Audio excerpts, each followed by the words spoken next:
नमस्कार दोस्तों, बिहार में की राजनीति में एक बार फिर से उथल पुथल मचा हुआ है। क्योंकि हम इसलिए बात कर रहे हैं आज क्योंकि 2024 का लोकसभा चुनाव बहुत नज़दीक है और लोकसभा चुनाव बहुत जल्द होने वाला है। लेकिन इस सब को लेकर बिहार में एक ऐसा सीट है जहां से निर्दलीय चुनाव लड़ रहे हैं बिहार के युवा क्रांतिकारी पत्रकार और सन ऑफ बिहार कहे जाने वाले मनीष कश्यप। आज हम उनकी चर्चा इसलिए कर रहे हैं क्योंकि बिहार में लगातार पिछले कई दिनों से ये कयास लगाए जा रहे थे कि मनीष कश्यप को वहां से पश्चिम चंपारण या चंपारण के किसी भी सीट से लोकसभा का टिकट बीजेपी दे सकती है। लेकिन अंततः लोकसभा चुनाव का सारे कैंडिडेट का नाम का ऐलान हो गया, लेकिन मनीष कश्यप को टिकट नहीं मिला और उसके बाद मनीष कश्यप ने निर्दलीय चुनाव लड़ने का ऐलान कर दिया।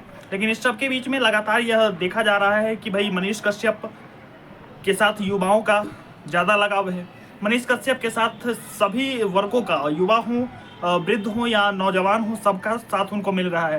लगातार मनीष कश्यप लगातार क्षेत्र का दौरा कर रहे हैं। लगातार लोकसभा क्षेत्र उनके पश्चिम चंपारण क्षेत्र में जो भी हैं क्षेत्र, उस सब का दौरा कर रहे हैं। वहां जाकर सारी चीज़ों के बारे में देख रहे हैं, लोगों से मिल रहे हैं। अपना चुनाव जीतने के बाद वो वहाँ क्या करेंगे, सब के बारे में चर्चा कर रहे हैं।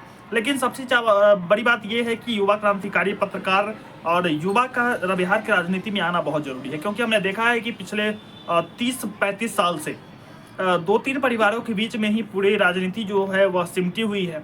लगातार 2 ही परिवार के बीच में पूरे बिहार की राजनीति, या वो खास करके विधानसभा की बात करें तो इस सब के बीच में यह जरूरी है कि बिहार की राजनीति में एक बार बदलाव होना चाहिए और युवा को बहुत हद तक युवा को राजनीति में आना चाहिए। और उस सब में युवा क्रांतिकारी पत्रकार मनीष कश्यप जो इस बार आ रहे हैं, हम चाहेंगे कि आप लोग सपोर्ट कीजिए, क्योंकि एक बिहार को कोई अगर बदल सकता है तो ये युवा ही बदल सकता है। और जहाँ तक बात रही तो उनके ऊपर आपने देखा था कि किस तरह से बिहार सरकार हो या तमिलनाडु की सरकार हो, उस तरह से उनके ऊपर NS लगवाया गया। तो फिर भी कहते हैं ना कि जिसका राम नहीं बिगाड़ सकते उसका कोई नहीं बिगाड़ सकता। तो जिसका भगवान नहीं कुछ बुरा कर सकते हैं उसका कोई नहीं बुरा कर सकता है। इसी तरह एक बार फिर से मनीष कश्यप, इससे पहले भी राजनीति में एक बार आए थे। 2019 के लोकसभा चुनाव में भी उन्होंने नामांकन किया था, लेकिन किसी कारणवश उनका नामांकन रद्द हो गया। उससे पहले 2020 के विधानसभा चुनाव में निर्दलीय चुनाव लड़कर उन्होंने अप्रॉक्स 9500 के आसपास वोट वो पाए थे मनीष कश्यप। तो इस सब के बीच में यह जरूरी है कि बिहार की राजनीति में कि युवा चेहरा चाहिए, और वो क्रांतिकारी पत्रकार मनीष कश्यप में लोगों को यह भविष्य दिख रहा है।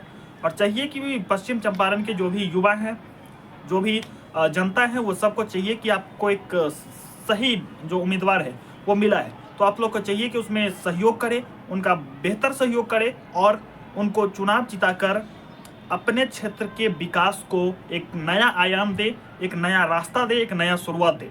बाकी इस सब के बारे में आपका क्या विचार है कमेंट बॉक्स में जरूर बताइएगा। मिलते हैं किसी और वीडियो के साथ। अगर नए हैं तो चैनल को सब्सक्राइब, बेल आइकन को जरूर दबाइएगा।